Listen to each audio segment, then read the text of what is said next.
L'arrivée au pouvoir de Justin Trudeau était synonyme de vent nouveau pour le Canada. Le Parti libéral souhaite légaliser, réglementer et limiter l'accès du cannabis au Canada à partir d'avril 2016.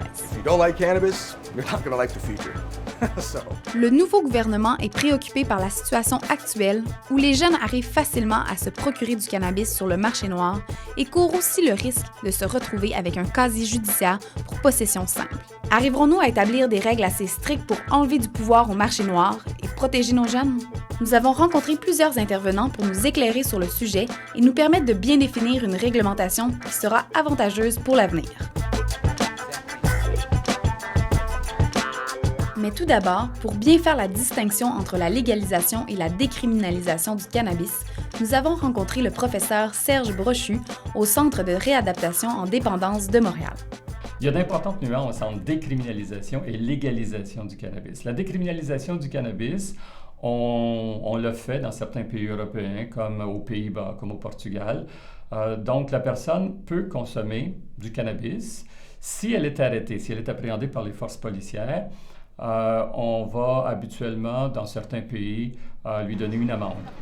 La légalisation, de l'autre côté, c'est tout à fait légal. Comme c'est tout à fait légal de consommer de l'alcool, c'est tout à fait légal de consommer du cannabis.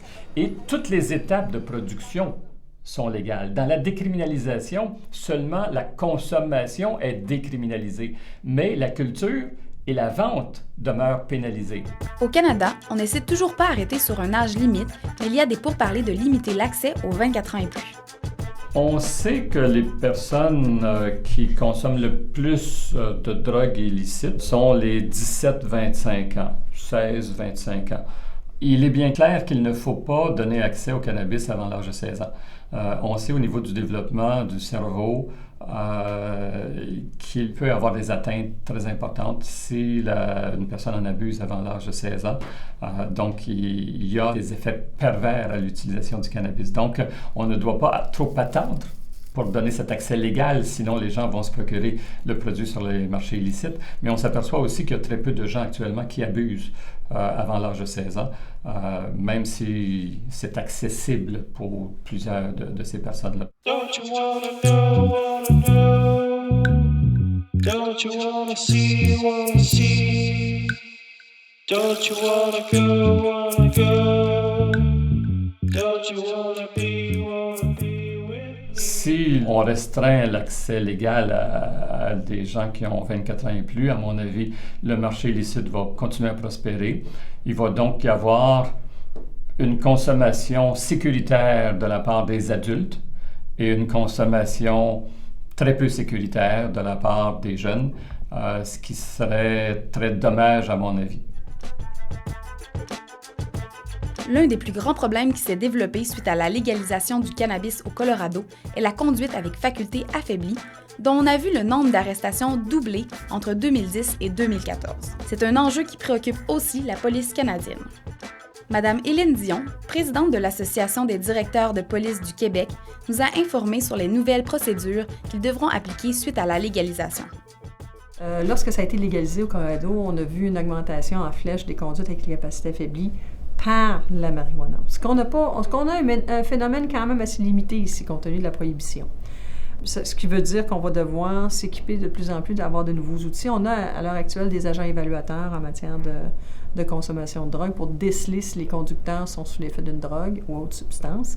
C'est quand même assez récent comme loi, puis c'est quand même assez récent qu'on puisse avoir les outils pour être en mesure de détecter la conduite affaiblie, mais par une drogue. Il va peut-être falloir qu'on en développe plus, qu'on développe une expertise plus grande, mais c'est surtout ça. Et ce qu'on craint aussi, c'est de voir le déplacement de la criminalité, vers où elle va aller, là on ne le sait pas, le cas échéant. Puis aussi, au niveau de nos préoccupations, au niveau de la santé publique, santé mentale, c'est là où je vous dis, les balises devront être faites. Est-ce que c'est tout le monde, chacun chez soi, qui va avoir le droit de faire pousser son cannabis?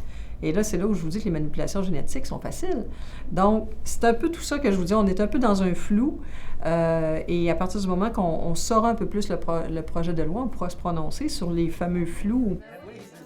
En somme, si l'on ne régule pas suffisamment la culture du cannabis, il sera difficile de contrôler la qualité du produit.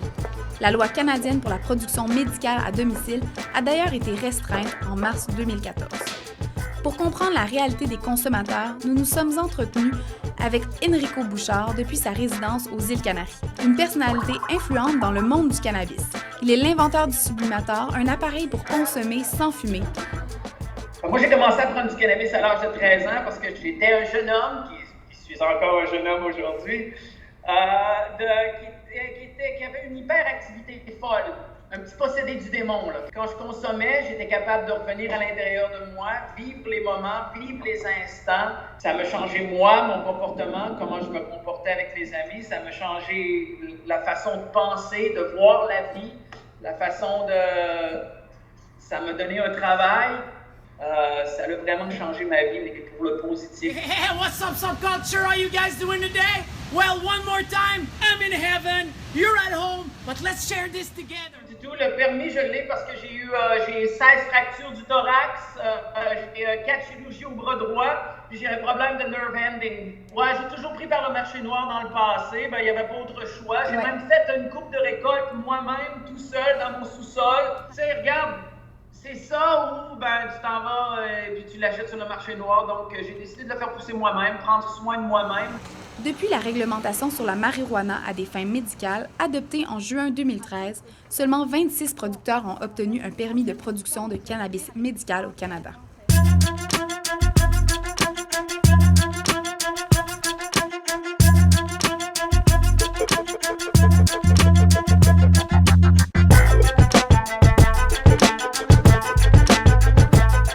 Donc, on est présentement en route vers Marican, qui est un producteur de cannabis médical, et on s'en va rencontrer Derek Pedro, qui va nous parler du sujet de la légalisation du cannabis, puis nous montrer aussi ses serres pour leur production.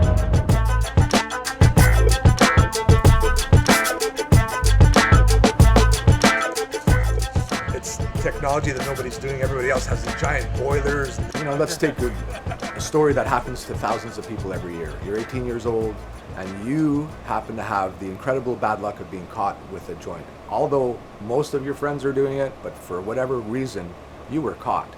If you have a conviction and you want to now go to the school of your choice, forget about going to the United States. Fast forward 10 years after that, and you'll be placed where I am, where I have possession convictions as a kid. Fast forward to my 11-year-old daughter, who has to go with her grandparents to Disneyland because dad got caught smoking a joint when he was 18. So, you know, we're hoping that when that comes, they will get rid of our criminal records for possession, as it is senseless.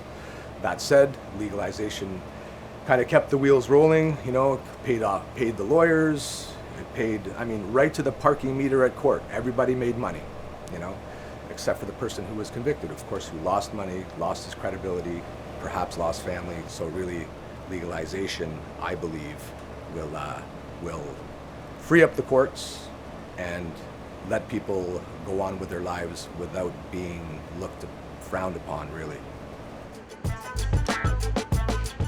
L'Uruguay a voulu contrer le marché noir en établissant un prix plus bas que ce qu'on peut trouver dans la rue. Also has an expiry date. It is. But you know, greenhouse is more about the environment than it is about the plant. Ici au Canada, sur le marché noir, le gramme se vend autour de 10 $. Chez Marican, on l'offre à partir de 7 $. It's a very, very regulated market. There was 1,300 applications in, and only 26 made it. That has a lot to say about maybe the people who didn't get in. But as far as the people who did get in, we did it by the book. En vertu du règlement sur la marijuana à des fins médicales, les producteurs accrédités sont dans l'obligation de passer une série de tests de qualité du produit.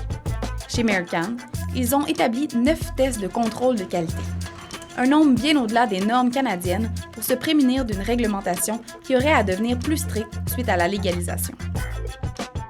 So, wherever these kids are getting it from, you don't get to have it tested. So here you are, using cannabis for whatever reason, whether it be medically or recreationally, but you're actually doing harm to yourself. So I would hope that we can supply a clean product for the recreational market, because that's the mandate we've been given, and that's what we will do when it's time. En Ontario, il y a 14 producteurs médicaux, alors qu'au Québec, il n'y en a qu'un seul. Good to see you guys again, okay? Nous sommes revenus à Montréal rencontrer Santé Cannabis, la première clinique médicale et centre de réseau spécialisé qui nous parle de la réticence du corps médical envers ce type de traitement thérapeutique. Tous les médecins au Canada ont le droit de prescrire, c'est juste qu'il y a une forte réticence au niveau du corps médical envers le cannabis à des fins thérapeutiques et c'est pour cette raison qu'on existe. On est ici pour accueillir ces patients, pour leur fournir une deuxième opinion et de leur donner l'accès légal et réglementé. Le cannabis a un taux de dépendance d'à peu près 9% si tu prends les données les plus probantes. Nos corps ne sont pas comme en sevrage du THC, comme on est en sevrage de la nicotine, par exemple, ou l'héroïne, ou même l'alcool, qui crée une dépendance physique. La dépendance au cannabis, c'est plutôt psychologique. Et c'est pour ça, en fait, que le taux de dépendance est si faible. Donc, la raison pour laquelle les médecins sont réticents, c'est que la marijuana n'était pas homologuée comme les autres médicaments. Le cannabis médical a été légalisé par les cours. Et c'était parce qu'il y avait des patients qui étaient arrêtés par la police et ils ont prouvé que la prohibition, en fait, empêchait leur droit d'avoir accès à un traitement médical. Et c'est pour ça qu'on a un système spécial pour l'accès au cannabis à des fins thérapeutiques. C'est pour ça qu'il y a tellement de réticence au niveau du corps médical. Et c'est pour ça qu'il y a tellement de controverses qui l'entourent. Le problème où on exagère les bénéfices médicaux du cannabis, ça c'est déjà un problème. In English, it's the naturalistic fallacy. Okay? Et c'est une idée que tout ce qui est naturel est bon. Ce n'est pas le cas. La marijuana n'est pas bon parce que c'est naturel. Ce n'est pas bon parce que c'est une plante. C'est bon parce que les molécules qui sont produites dans la plante de cannabis ont une activité pharmacologique très polyvalente.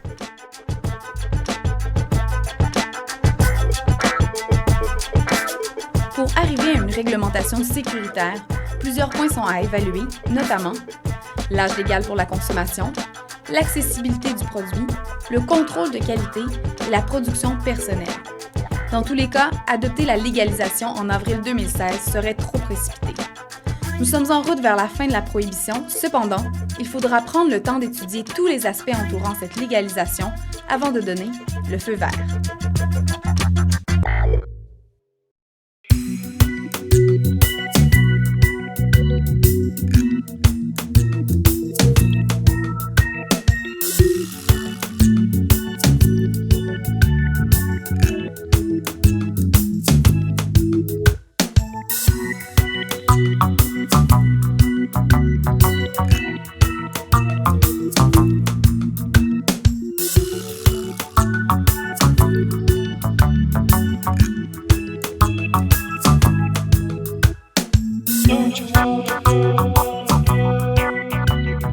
Don't you wanna see?